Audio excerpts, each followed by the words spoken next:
තමන්ට තමන්වත් දරා ගන්න බැරි මොහොතක හේතු නොකියම සැනසීමේ බරෙන් පුරවිසක්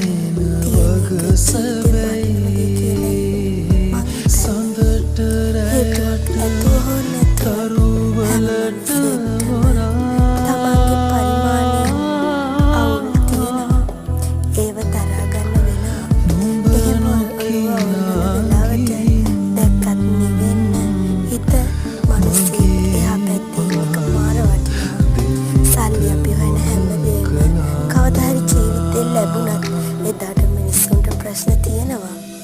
ඉතින් මේ හැම දෙයක්ම අවසානයේ මුළු ලෝකයම අමතක කරලා ළඟට වෙලා සැනසීම ඇස් පියාගන්න පුළුවන් මිනිස්සෙක් වුණොත් අපිට ඕන.